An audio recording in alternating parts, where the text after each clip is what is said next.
오늘 우리 함께 읽으실 말씀은 전도서 3장 1절에서 11절까지입니다. 전도서 말씀 좀 보겠습니다.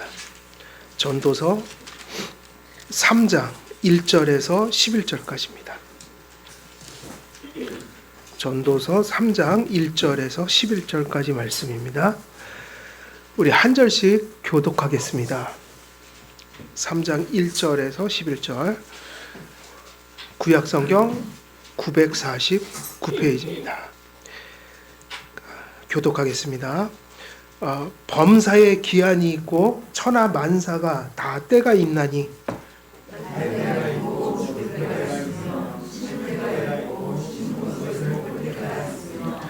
죽을 때가 있고 치료할 때가 있으며 헐 때가 있고 세울 때가 있으며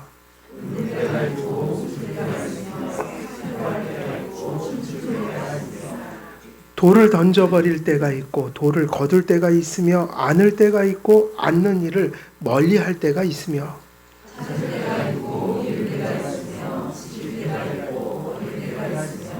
찢을 때가 있고 꿰맬 때가 있으며 잠잠할 때가 있고 말할 때가 있으며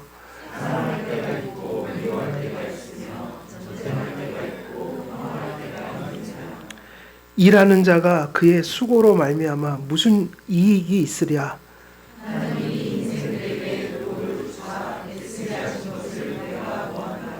하나님이 모든 것을 지으시되 때를 따라 아름답게 하셨고 또 사람들에게는 영원을 사모하는 마음을 주셨느니라. 그러나 하나님이 하시는 일의 시종을 사람으로 측량할 수 없게 하셨도다. 아멘. 예, 오늘 저희들이 이제 이 섭리로는 오늘 마칠 수 있을 것 같기도 해요. 그래서 오늘 저희들이 들어갈 곳이 3번 신자의 위로, 그리고 4번하고 그 다음에 5번은 죄에 대한 허용적 작정에 대한 발언이었는데, 이게 지난 시간에 인간의 책임하면서 많이 다루었거든요.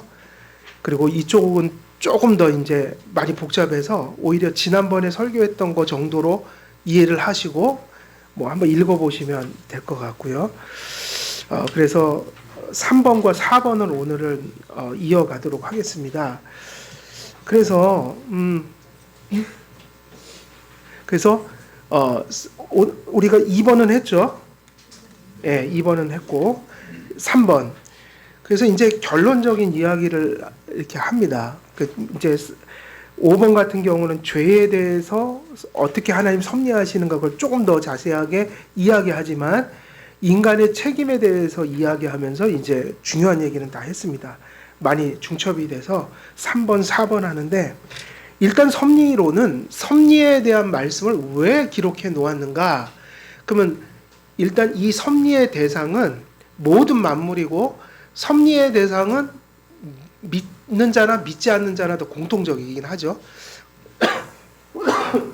그래서 안 믿는 자도, 심지어는 악인까지도 섭리의 대상이긴 하지만, 성경은 특별히 이 모든 하나님의 섭리를 누구를 위해서 기록해 놓은 거예요? 이건 믿는 자들을 위해서 뭔가 전하고 싶으신 거죠. 하나님의 마음을. 그러니까 이 섭리를 우리에게 가르치는 구절들을 주신 것은, 또 이러한 교리를 우리에게 주신 것은 가장 큰 하나님의 뜻은 위로하시기 위함이에요. 왜 성경의 섭리 교리를, 섭리의 말씀을 이렇게 주셨는가? 이것을 보고 성도들이 섭리를 따라 사고하고 생활하라. 그리고 그 결과가 뭐냐면, 그렇게 할 때 무엇을 얻을 수 있다는 거예요? 위로를 얻게 된다. 달리 표현하면 섭리의 신앙이 없이는 우리가 살아갈 수가 없다는 거예요. 성도로서의 삶을 살아갈 수가 없다는 거예요. 왜 그렇죠? 이유가 뭡니까? 섭리신앙을 배제한다면 정말 삶은 예측할 수가 없고 불안하고 염려스럽고 좌절스러운 것이다.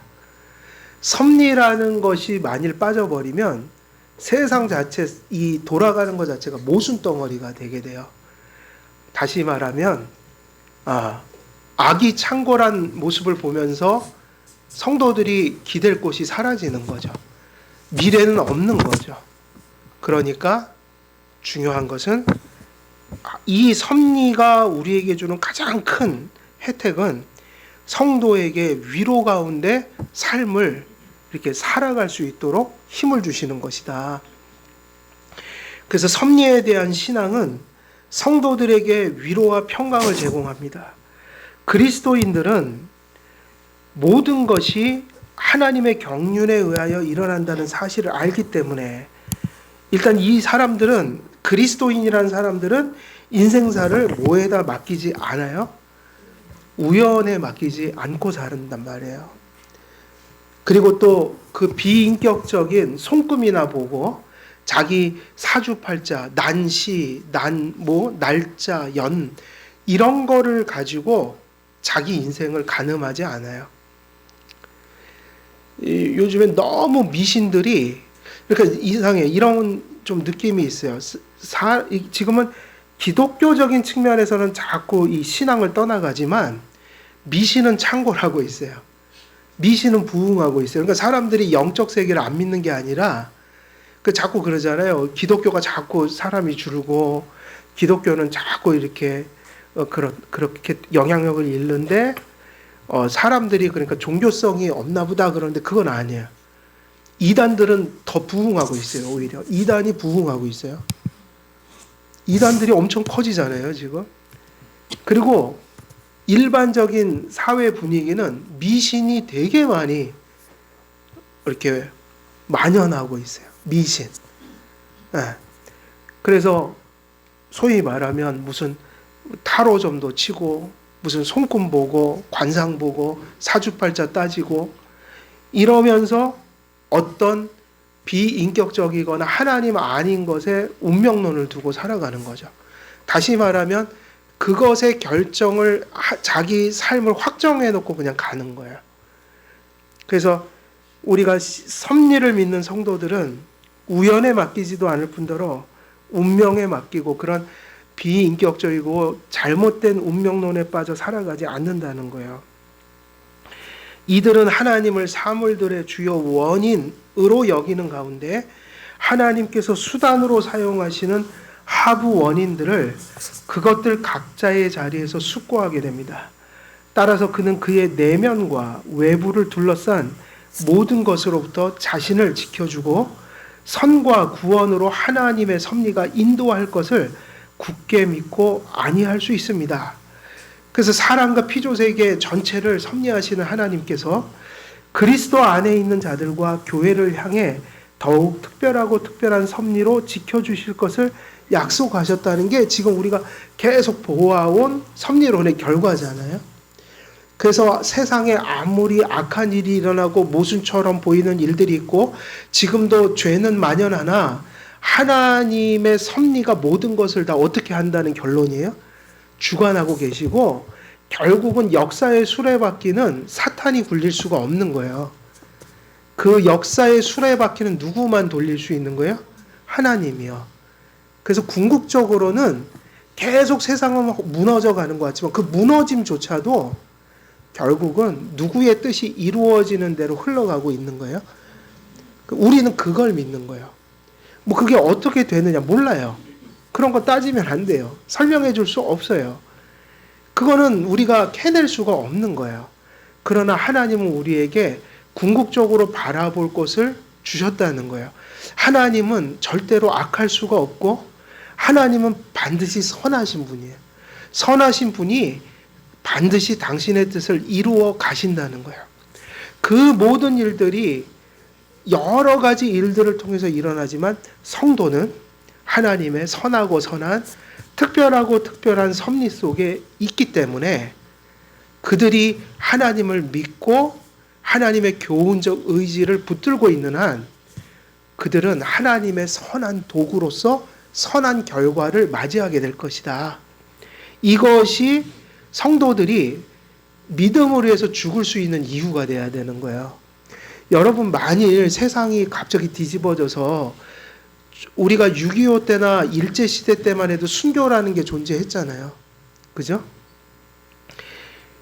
그리고 이런 상황들이 올 때 여러분, 만약에 상황들이 갑자기 이런 대로 이렇게 바뀌어져서 우리가 이렇게 평안히 자유롭게 예배드리는 게 아니라 목숨을 내놔야만 신앙생활을 할 수 있는 상황이 돼버린다.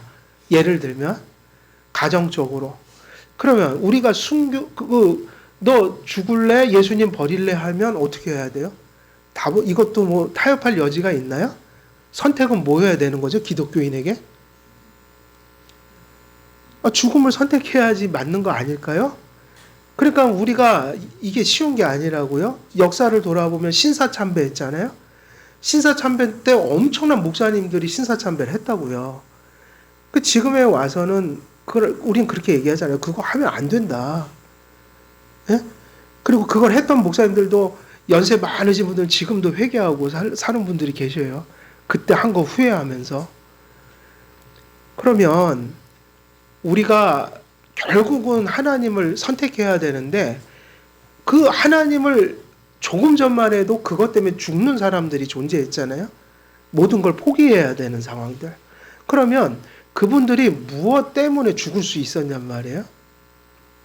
뭐 때문에 생명까지 버릴 수 있는 거죠? 이유가 뭐예요?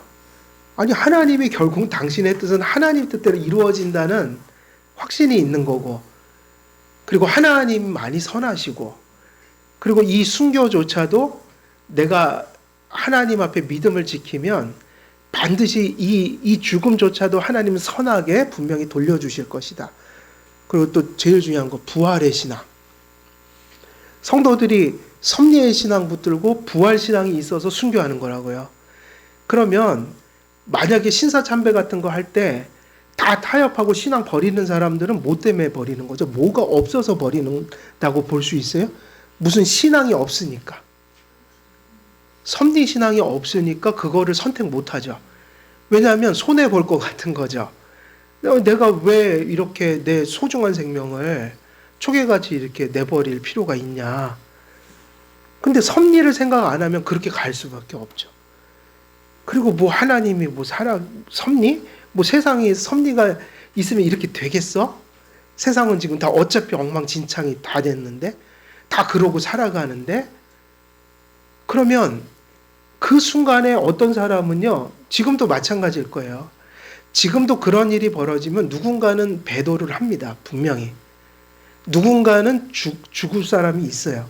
우리는 요즘 현대인들의 신앙은 별로야 이러지만 아니요, 진짜 그때가 되면 알아요. 그때가 되면 감춰져 있던 게 다 나타나는 거예요. 그때가 돼서. 그거 사실은 요번에 그래서 코로나도 어떻게 보면 하나님 섭리 속에 나는 주어진지도 모른다고 보는 거예요. 어쩌면 그건 테스트예요. 이 코로나가 왔을 때 사람들은 신앙의 본연의 모습이 드러나요. 이 코로나 중에 얼마나 예배를 소중히 지키고 살았는지. 제가 전에 그 얘기 했죠. 코로나 초반에 그 얘기 목사님들이 충격을 받는 거예요. 아우, 이게 영상으로 예배를 드리니까 너무 은혜스러워요 그러더래요. 그래도 말씀의 은혜는 받나 보다 영상으로. 그러면서 뭐라고 하냐면 아우, 안마기 의자에 누워서 설교를 들으니까요 너무 막 편하고 교회에서 예배 드리는 것보다 너무 편하고 좋아요 그러더래요. 진짜로요. 그리고 목사님이 충격을 받았다는 거예요. 이거 이래도 되나 싶더래요. 그럼 이제 나중에는 이제 나오기도 싫겠죠. 그죠? 그래도 저는 그걸 봤어요. 코로나가 있든 없든 변함이 없는 성도들이 존재한다고요. 또 코로나가 그를 신앙에서 넘어뜨리는 아주 근본적인 이유가 될 수도 있는데 사실은 그건 뒤집어 얘기하면 그때 나의 신앙의 1번지와 본심이 드러난 거예요. 그냥. 진짜 어려울 때 예배를 소중히 여기는 게 신앙 아니에요? 근데 신사참배 같은 일들이 또 벌어지지 말란 법은 없잖아요. 그때 분명히 우리는 몰랐지만 야, 저 성도가 저렇게 주님 위해서 죽을 줄 몰랐네. 아유, 저 성도는 정말 신앙 좋은 줄 알았더니 배도를 해버리네. 이런 일이 있을 수 있단 말이에요. 그런데 누가 일제시대 때 뭘 믿었길래 그들이 그렇게 생명을 버릴 수 있었겠냐. 여러분, 순교자들이 그냥 순간적인 감정으로 순교하는 거 아니에요. 아니, 순교자들은 겁이 날까요, 안 날까요? 겁 똑같이 나죠. 죽인다는데 겁이 똑같이 나지 않을까요? 옛날에 80년대에 군부 독재할 때 거기 남산에 끌려가서 고문받는 사람들이 다 그냥 쓰잖아요, 진술서를. 왜 그러냐면 맞이고 때리고 괴롭히면 그냥 그렇게 된대요, 사람이. 매에는 장사가 없다 그러잖아요. 그런데 왜 안 무섭겠냐는 말이에요. 순교자들이 성령의 은혜가 그렇게 이해하시면 안 돼요.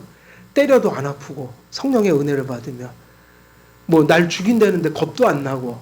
아니요, 겁이 똑같이 나는 거라고요. 그분들도 똑같이 공포 속에 질려 있는 거예요. 근데 그거를 극복하느냐 못하느냐, 그걸 언제 결정이 되냐면 하나님의 섭리를 믿었느냐, 그리고 부활신앙을 정말 믿느냐. 내가 죽지만 부활이 있다. 천국도 있고 지옥도 있다. 내가 주님을 배반하고 지옥 가느니 차라리 이렇게 죽는 게 훨씬 행복한 거야. 그건 부활이 있을 때만 가능한 신앙이거든요.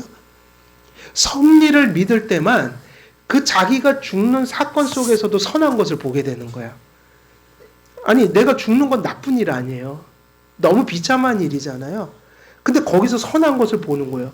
어디서만 선한 것이 보일 수 있죠? 하나님의 섭리 외에는 그 안에서 선한 것을 찾을 수가 있어요, 없어요? 없어요. 다행히도 지금은 그런 시대가 아니죠.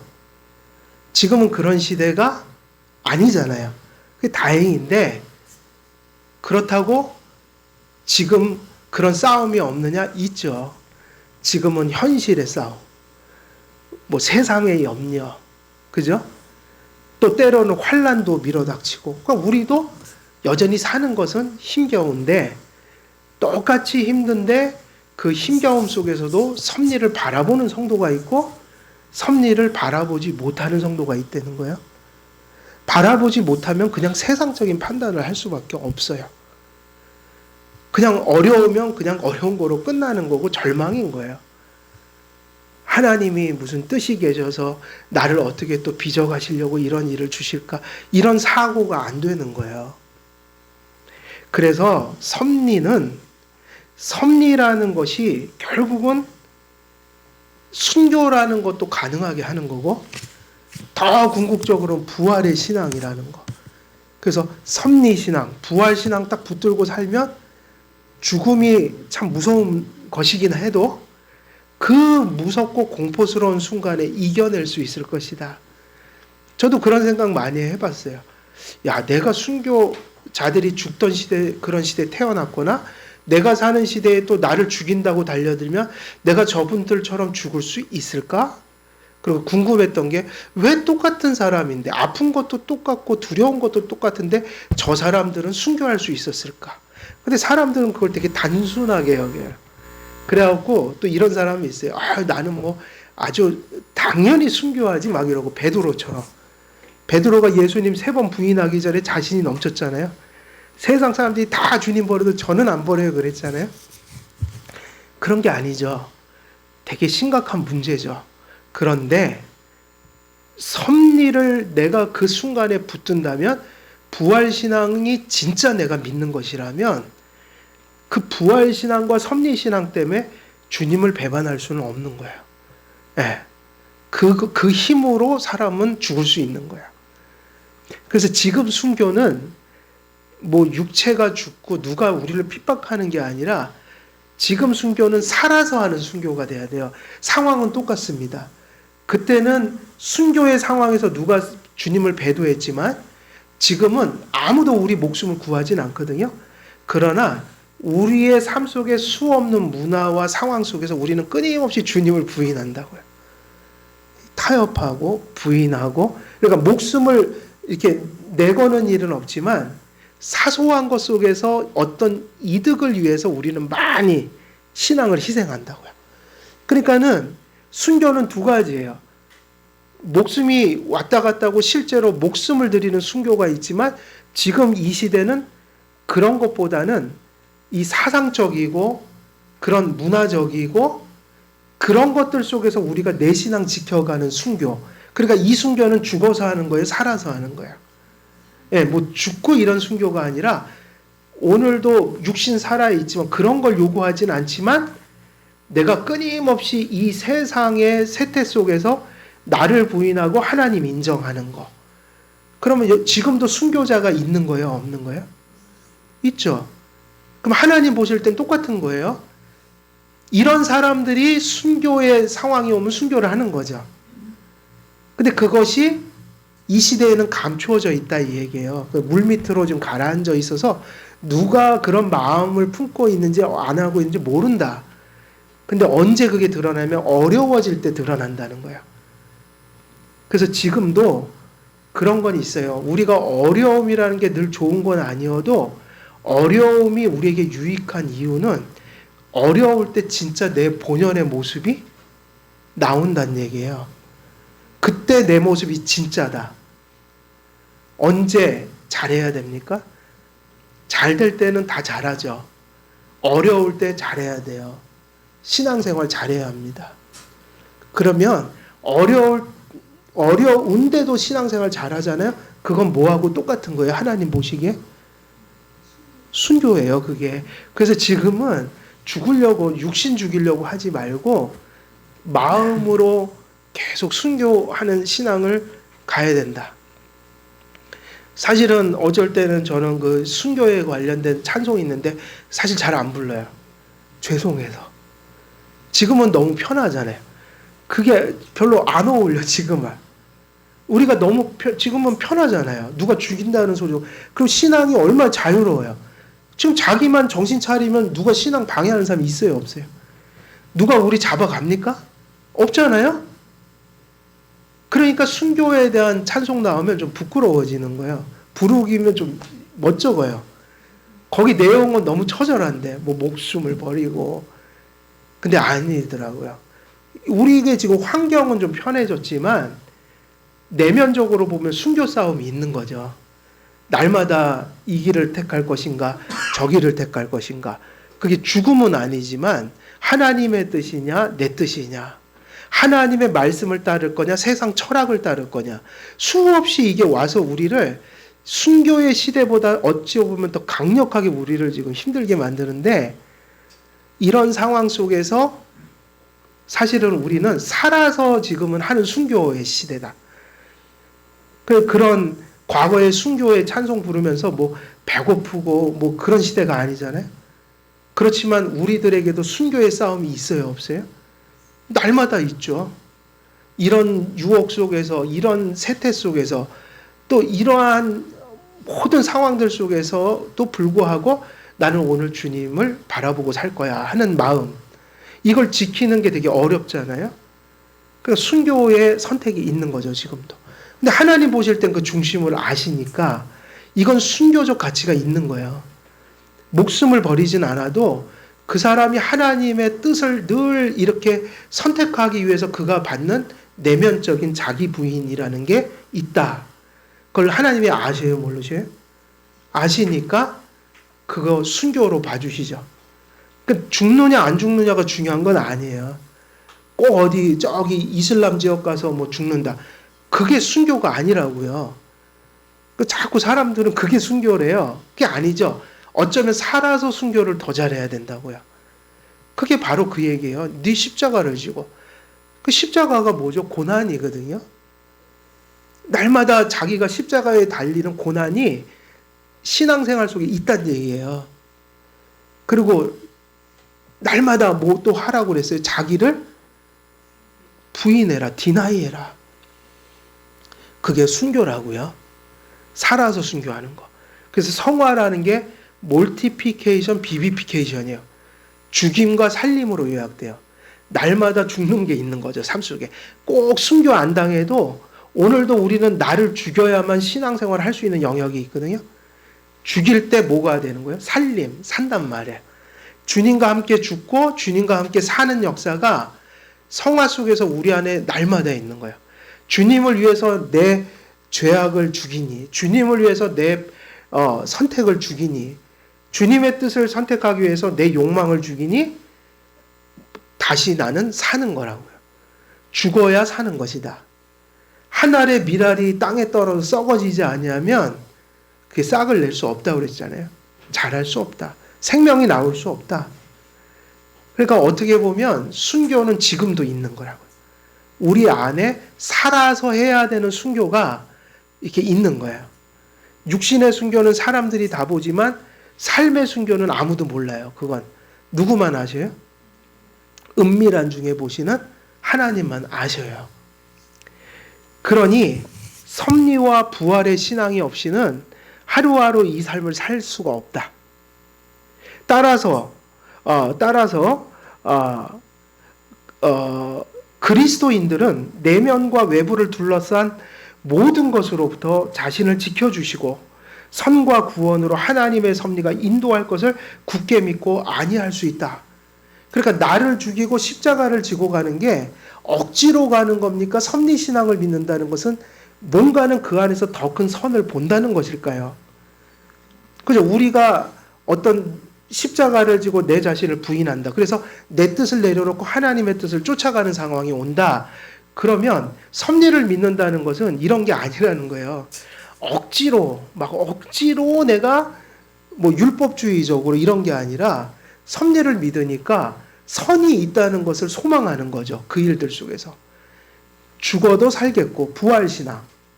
죽어도 살겠고, 내가 살면 죽을 것이기 때문에 내가 살질 않는 거야. 순교의 순간에. 왜냐면 내가 살려고 발버둥 치면 영적으로는 죽는 거 아니에요? 근데 내가 만일 주님의 믿음을 지키기 위해서 죽으면 무슨 약속이 있다는 걸 믿어요? 산다. 사는 게 더 좋은 게 있어서 그걸 선택한 거죠. 그래서 순교자들은 아마 그러지 않을 거예요. 하나님, 제가 막 죽었어요. 아유, 너무 막 억울해요. 이러지 않고 너무 감사합니다. 내가 이런 순교를 극복하게 해주셔서 내가 이렇게 영생을 누리고 살 수 있도록 더 큰 생명을 주셔서 감사합니다. 섭리라는 게 그 의미잖아요. 보기에는 너무 힘들고 어렵지만 합력해서 선을 이룰 게 있으니까 이걸 택하는 게 이거보다 훨씬 나은 거예요. 그래서 억지로 질질 끌려서 눈치 보면서 죽는 게 아니라 거기 안에 선한 것이 있어서 죽는 거예요. 이게 섭리를 믿는 신앙이라고요. 그래서 사람과 피조의 전체를 섭리하시는 하나님께서 그리스도 안에 있는 자들과 교회를 향해 더욱 특별한 섭리로 지켜주실 것을 약속했습니다. 그래서 거기 이제 그 글씨 있죠? 두꺼운 글씨, 궁서체. 같이 읽어볼게요. 시작. 사람들이 선하건 악하건 그들의 계획들, 뜻들, 노력들, 재능들이 하나님의 손 아래 있다는 사실과 그가 자기가 기뻐하시는 곳을 향해 그들을 나가게 하시고 자기가 기뻐하시는 때에는 언제든지 그들을 멈추게 하시는 것은 그의 뜻 안에, 그의 의지 안에 있다는 사실을 그리스도인의 마음은 알게 될 것이다. 그러므로 만약 어려운 일을 만나더라도 성도들은 그 있는 곳에서 마음을 들어 하나님의 선하고 특별한 섭리를 바라보아야 합니다. 그래서 이 섭리를 딴말로 바꾸면 그냥 이거로 다가오는 거죠. 하나님의 섭리 하면은 세상 사람들은 철학으로 받아들일 거 아니에요? 개념으로 받아들이고. 우리는 하나님의 섭리 교리가 이해가 되면 뭐가 느껴지는 거예요? 하나님의 섭리는 딴말로 하면 뭐죠? 하나님의 사랑이죠. 예, 하나님의 사랑. 그래서 하나님 사랑이라는 게 이렇게 가는 거죠. 하나님 사랑은 어디서만 발견할 수 있어요? 우리가 말하는 구속적 사랑을. 성경이 얘기하는 하나님이 이처럼 세상을 사랑하사 그 얘기는 어디서만 발견하게 되는 거예요? 그 증거가 어디서 증명돼요? 십자가. 십자가를 통해서 사랑을 경험했죠. 그 십자가 사랑의 기반에서 뭐가 우리에겐 주어지는 거예요? 섭리적 사랑. 섭리적 사랑. 사실은 그래서 섭리는요, 우리에게 왜 위로가 되냐? 그 섭리의 딴말이 뭐예요? 사랑이라고요. 섭리를 이해하고 있다는 건 지금 내 삶 속에서 하나님의 손길을 이해하고 있다는 거예요. 하나님의 손길. 성도들은 그 있는 곳에서 마음을 들어 하나님의 선하시고 특별한 섭리를 바라보아야 합니다. 우리가 가정 문제로, 뭐 부모 자식 간에, 혹은 뭐 직장 문제로, 뭐 교회 문제로 가끔은 어려움을 당할 수 있으나, 그 어려움을 당하면 당연히 어때요? 우린 지치죠? 이렇게 지친다고요. 낙심한다고요. 그때 엘리야가 낙심했을 때 어디 아래에 누웠어요? 로뎀나무 아래 누웠더니 하나님의 천사를 보내서 어떻게 했죠? 어루만지셨잖아요. 그죠? 그리고 먹이셨잖아요. 그 힘을 북돋아 주셨잖아요. 그러면 그 얘기예요. 그 일이 우리에게 지금 일어나고 있는 거예요. 근데 그 천사가 또 올 때까지 기다리지 마시고, 그건 구약시대 때 그렇게 한 거고, 지금은 바로 그 장면을 어디서 확인하는 거예요? 자기 삶 속에서 이 섭리교리를 믿는 가운데, 그 섭리교리를 믿는 그 순간에 우리는 알게 돼요. 하나님이 천사를 보내 나를 어루만지고 계시구나. 지쳐있는 나를. 그걸 또 천사가 또 해주기를 바라는 분들이 계시더라고요. 또 천사를 봐야지만 내가 위로를 받겠습니다. 그게 아니고요. 그 얘기를 하는 거예요. 그 섭리의 손길을 믿는 자는 어디서나 지금 우리 상황 속에서 하나님께서 어루만져 주시는 위로를 받을 수 있다는 거예요. 내가 섭리교리를 오늘 생각하면서 어려움이 있는데, 아, 맞아. 이래서 힘내야지. 이러면 지금 누가 지금 어루만져주고 계신 거예요? 그죠? 하나님이, 성령님이 어루만져주고 계신 거예요. 바로 그 하나님 손길을 볼 수 있어야 한다. 그래서 섭리를 바라볼 때 하나님의 손이 우리 마음의 인내와 평온한 마음의 절제를 최대한 효과적으로 각인시켜 주실 것입니다. 반대로 섭리를 부정하고 불신하는 마음과 삶은 언제나 흔들리고 비참합니다. 성도들이 어느 날 살아가다가 갑자기 절망되고 낙심하고 막 가슴이 엉망진창이 되고 강팍해진 거예요, 마음이. 그러니까 고난을 받으면 더 은혜스러워질 수 있는 사람이 있고, 고난을 받을 때 더 거칠어지는 사람이 있다고요. 고난을 받으면 받을수록 거칠어져요. 그건 다른 말로 하면 고난 때문에 유익이 된 게 아니라 강팍해진 거예요. 그럼 왜 강팍해졌을까요? 그렇게 물으면 거기엔 반드시 이게 있다고요. 왜 고난이 찾아올 때 강팍해지나? 하나님 섭리를 못 믿기 때문인 거예요.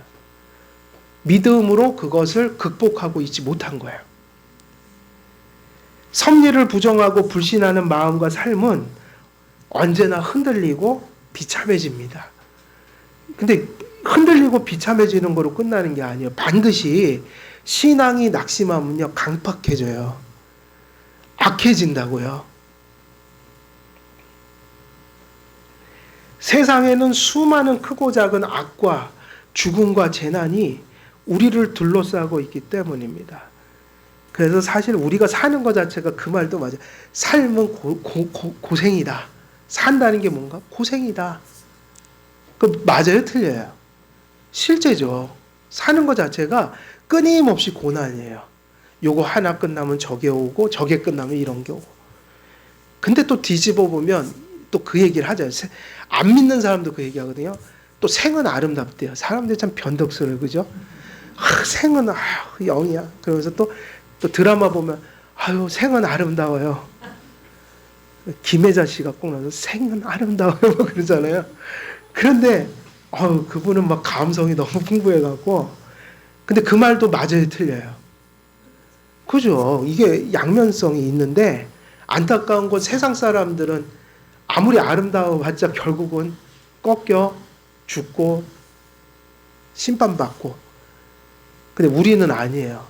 정말 섭리를 믿는 사람들이 할 수 있는 얘기가 뭐예요? 생은 아름답더라. 이건 불신자들이 할 얘기가 아니에요, 사실은. 누가 해야 될 얘기예요? 네, 왜냐하면 별의별 일을 다 겪었는데 죽을 것만 같았는데 세상이 마치 저 사탄이라는 놈과 악이 지배하는 세상인 것 같았는데 하나님 섭리를 보니까 결국 세상은 하나님의 선을 향해 가고 있더라. 아름답더라. 그러니까 이 얘기는 믿는 사람밖에 못하는 거예요. 그래서 이런 고난 속에서 운명이나 우연의 인생을 맡겨 산다면 삶은 염려와 공포와 한숨으로 가득 차게 될 것입니다.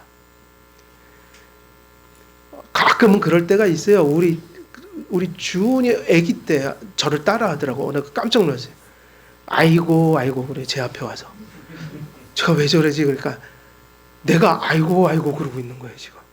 뭐가 조금 힘들면 그 주은이 앞에서 아이고 이러니까 와서 흉내내요. 아이고 그러는 거예요. 야, 참 자식 교육 잘 시킨다 목사가. 내가 왜 그랬나 그러니까 이제 원인을 아는 거죠. 내가 그때 하나님 섭리를 바라보지를 못하니까 다 아이고예요 그냥. 이것도 아이고 저것도 아이고. 그러니까 이게 아닌 거예요 그게. 예. 그러므로 그런 것이 세상이기 때문에 여기 이제 중요한 또 직접 인용해 놓은데 또 읽어볼게요. 시작.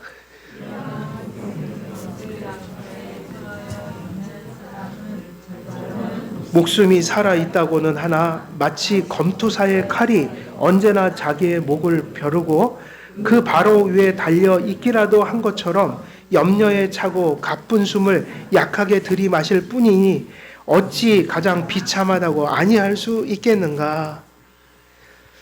여러분 이 말이 얼마나 이게 중요한 얘기인지 몰라요? 사실은 이게 맞아요. 내일 일도 모르겠고 세상에서 무슨 일이 일어날지도 모르는데 사실은 하나님 섭리 딱 안 믿으면요. 이게 맞죠? 우리가 마치 어떻게 살아가는 거예요? 지금 목에 누가 지금 날 찌르려고 여기다 딱 대고 있는 거예요. 그래서 날마다 이런 마음으로 살아가는 사람들이 있어요. 누가 내 목을 찌르면 어떡하지? 이게 틀린 얘기는 아닌데 기독교인이 그렇게 살면 안 된다고요. 이렇게 살면 이게 지금 뭐가 없는 거예요 지금? 믿음이 없는 거죠. 아니 매일 목에 칼이 들어올지도 모른다. 그건 맞는데 근데 그거를 매일 목에 칼이 들어오는 것처럼 여기고 살면 삶이 되겠어요 안 되겠어요? 사람을 어떻게 만나요? 일을 어떻게 해요? 세상에 어떻게 나가요? 혼자 살아야 되거든요. 그게 바로 병증인 거예요.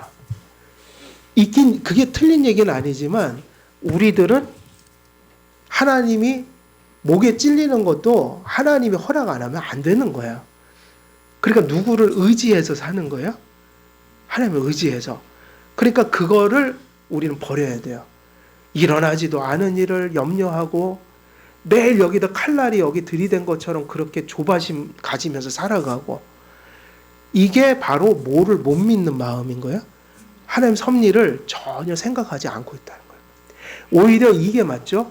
지금 칼날이 날아오는 게 보여도 합력해서 선을 이룰 거야 생각하면서 맞서 싸우는 거예요. 이게 건강한 마음이에요. 그러니까 염려와 걱정과 불안은 없을 수 없지만 건강한 마음과 건강하지 못한 마음은 무슨 차이죠? 염려와 불안과 그런 것이 없을 수는 없지만 극복할 수 있는 마음이 있고 극복 못하는 마음이 있다. 그래서 우리가 이런 위험한 것이 가득한 것이 세상이기도 하지만 성도들은 그래도 발을 뻗고 잘 수 있는 거예요. 오늘 내가 자는 동안에도 주님이 지켜주신다는 믿음이 있는 거죠. 그러니까 이것이 안 믿어지면 잠도 못 자요. 내가 나를 지켜야 되니까 잠을 어떻게 자요? 아니 내가 자는 동안에 하나님이 지켜주신다고 생각하는 사람의 삶과 자는 동안에도 내가 깨어서 나를 지켜야 된다고 발버둥 치는 사람과의 인생 모습이 다른 거죠. 섭리는 이런 세상 속에서 우리가 유일하게 평안을 갖게 하고 그러한 것들을 극복하게 하는 유일한 힘이에요. 섭리에 대한 확신은 성도로 하여금 자신을 하나님께 담대히 의탁하게 만듭니다. 그래서 요게 이제 요지죠. 섭리를 알았으니 섭리를 믿는 사람들은 내 인생의 생사화복을, 이거요, 생사화복을 누구에게 의탁하는 거예요? 의탁. 그래서 평소 때는 평안하시고요. 그리고 언젠가는 우리가 죽음을 맞이하는 때가 있잖아요. 그죠? 언젠가는. 한 번은 다 죽으니까. 그때는 믿음으로 잘 수용하면서 죽으면 된다고요. 그거 오기 전까지는 죽을 생각 하지 마시라는 거야. 하나님이 너 이제 됐다, 이제 와라 하기 전까지는 죽고 싶어도 죽을 수 있어요, 없어요? 죽을 수가 없어요. 그 죽는 거 아무나 죽는 거 아닙니다. 하나님 뜻 아니면 죽는 거 마음대로 못 죽어요. 그래서 어떤 사람은 3번, 4번을 시도하다가도 못 죽는 사람이 있더라고요. 그러니까 걱정하지 마세요. 죽을까 봐 걱정할 필요가 없어요. 절대로 하나님 때까지는 안 죽어요. 때가 되기 전까지는 절대로 죽고 싶어도 못 죽는다. 마음 편해지잖아요, 이러면. 또 우리가 뭐가 망할까 봐 겁이 나세요? 절대로 못 망합니다. 하나님이 딱 때가 돼서 허락하기 전까지는 내가 망하고 싶어도 마음대로 못 망하는 게 그리스도인들이에요. 그러니까 좀 편안하게 마음을 가지시고 인생에 정말 하나님의 뜻이라고 판단됐을 때는 그거를 믿음으로 수용할 줄 알아야 되죠. 근데 그건 한 번이라고요, 인생에서. 그때만 잘하면 돼요. 근데 많은 사람들이 하나님께 내 삶을 의탁하지 않아요. 그래서 자기 인생을 자기의 힘으로 살아가는 것처럼 생각하기 때문에 너무 많은 고통을 지고 가요. 실제로. 책임도 못 지면서. 그래서 지금 우리에게 필요한 게 뭡니까? 지금 왜 섭리교리를 가르치죠? 여러분의 삶을 자꾸 누구에게 내어드려야 돼요? 예, 자꾸 주권을 하나님께 드리세요. 내가 갖지 말고 삶의 결정권, 삶의 모든 인생에 걸린 일들을 누구에게 의탁해야 돼요? 하나님께요. 그러니까 제발 보좌에서 내려오라 이제. 거기 하나님이 앉도록 내어드리라. 의탁하고 살라. 섭리에 대한 무지가 모든 비참함의 극이 되며 그것에 대한 지식이 최고의 복이 됩니다. 칼빈이 그랬어요. 섭리를 믿지 않는 것. 그래서 내 삶을 의탁하지 않고 살아가는 것. 그리고 주어진 어떤 외형적인 것에 내가 모든 것을 절망하거나 또 모든 것을 높이는 그러한 삶의 모습이 섭리를 버린 사람들 속에서 나오는 비참함의 극이라는 거예요. 그래서 섭리가 믿어지는 게 복이에요. 그래서 하나님께 의탁하는 믿음으로 가슴이 늘 충만한 사람들이 인생 최고의 복을 가진 거예요. 정말 그 성도님들 속에서 그 믿음이 나타날 때 아름답다고요. 되게 아름답다고요. 그래서 이 신자의 위로를 위해서 이 섭리교리를 주셨다. 그 다음에 이제 마지막 이제 결론. 하나님의 섭리는 뭐를 믿어야 돼요? 그렇다면 하나님의 섭리는 항상 뭐하다? 유효하다 이 얘기예요. 이걸 믿어야 돼요. 그냥 그렇게 되길 바라는 게 아니라 실제로 하나님의 섭리는 완전하다.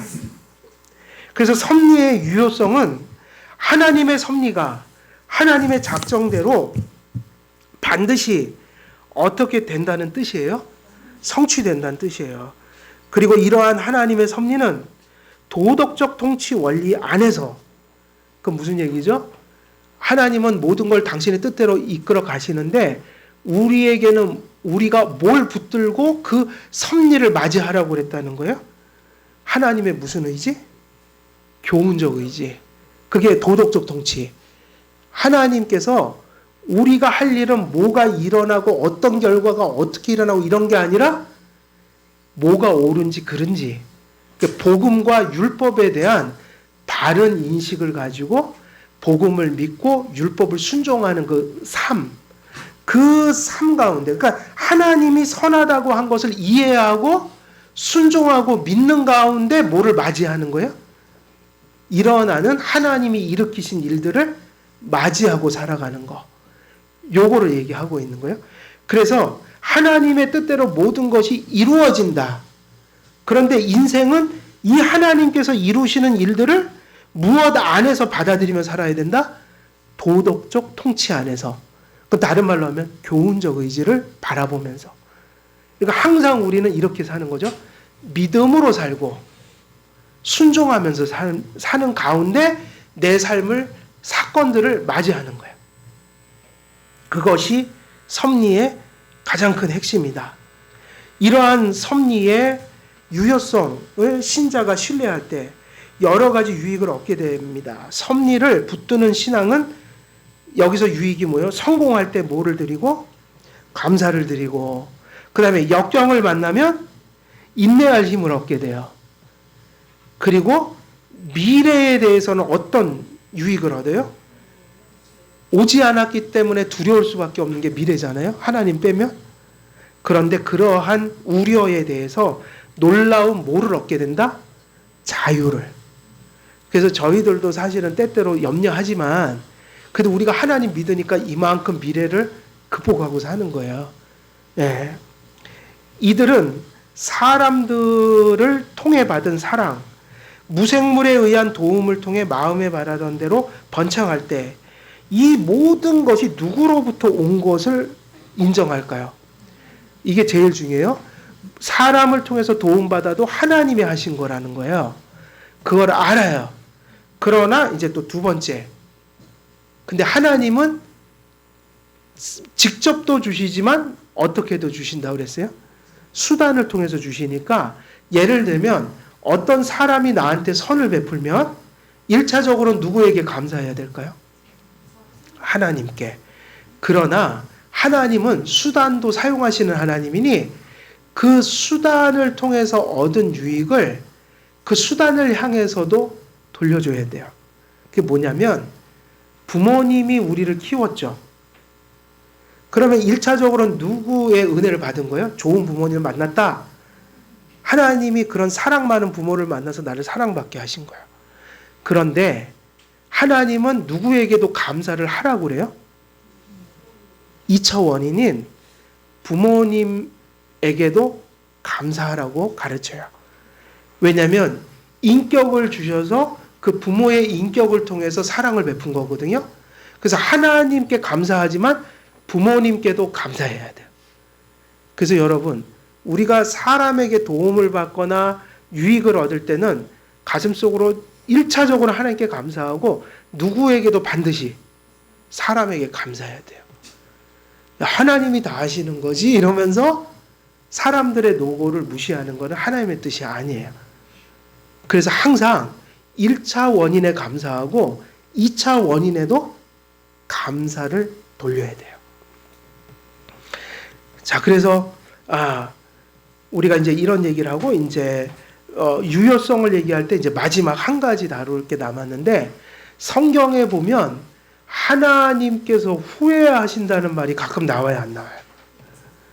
이게 창세기 6장에 나오잖아요. 사람을 지으신 것을 후회하셨다. 하도 타락을 하니까. 그러면 이 이야기를 읽으면서 야, 하나님도 뭔가 이렇게 딱 뜻을 정하셨는데 실패할 수 있는 거구나. 이러면 돼요, 안 돼요? 아니에요.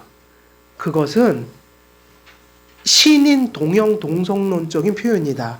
다시 말하면 하나님이 인간의 악함을 그 악함의 그 심각함을 표현하는 인간적인 방식이 후회한다는 말이었어요. 하나님의 뜻은 다 정해져 있는 거야. 그리고 인간들이 거역한다고 해서 하나님의 뜻이 지금 파괴된 게 아니라고요. 그러니까 다시 말하면 아무리 인간들이 악하게 행동하고 사탄이 역사해도 하나님이 정하신 뜻은 실패할 수 있어요, 없어요? 없다고요. 그럼 왜 후회한다고 그랬냐면 후회라는 것은 하나님의 뜻을 벗어나서 무언가가 일어났다는 의미가 아니라 거기까지 하나님의 뜻이 일어났는데 이제는 인간들의 죄를 허용하시고 다른 경륜으로서 이제 하나님께서 그들을 대하시는 경륜의 전환점을 의미하고 있는 거지 하나님의 뜻이 인간들의 뜻 때문에 꺾어졌다는 의미가 아닌 거예요. 그리고 또 하나는 하나님이 후회하셨어 이야기는 인간들의 죄가 그렇게 심각한 거라는 것을 인간적인 표현으로 표현해 준 거예요. 하나님 속에 있는 거를. 그러니까 신인 동형 동성론은 뭐냐? 하나님 안에서는 뜻이 변한 것도 없고 변할 수도 없지만 하나님의 어떤 심정이나 뜻 같은 것이나 경륜을 인간들이 이해할 수 있는 방식으로 인간적인 표현으로 표현해 준 것이 신인 동형 동성론이에요. 예를 들면 하나님께서 하나님의 그 시편 보면 하나님의 코에서 막 뜨거운 그 기운이 막 이렇게 나온다. 그래서 이제 화나셨다는 표현을 그렇게 하거든요. 하나님이 진노하셨다. 하나님의 코에서 막 뜨거운 김이 막 나온다. 그러면 하나님이 코가 있으셔요? 없으셔요? 없으시다고요. 하나님의 진노하심을 인간적인 방식으로 표현해 준 것일 뿐이에요. 하나님의 후회도 마찬가지예요. 그래서 하나님의 후회가 있을 수 없는 거는 그렇게 되면 하나님의 불변성이 침해를 받게 돼요. 그러면 하나님이 아니게 돼요. 하나님의 뜻은 절대로 인간에 의해서 꺾일 수 없어요. 그런데 그 어떤 상황들을 하나님 안에 있는 어떤 심경들을 매우 인간적인 방식으로 낮춰서 이렇게 표현해 준 비유다. 이렇게 보면 돼요. 다른 것도 마찬가지예요. 그리고 또 그런 거는 어떻게 이해하세요? 하나님의 손이 너희를 막 이렇게 누르고 하나님이 손이 있으셔요? 없으셔요? 하나님은 육신적인 손이 없으셔요? 이런 걸 다 뭐라고 불러요? 신인, 동형, 동성론. 그래서 하나님 수준에 있는 거를 인간 수준으로 가져와서 이렇게 설명해 주는 하나님에 대한 이해예요. 그 정도로 이해하시면 될 것 같아요. 그래서 결론은 뭐냐?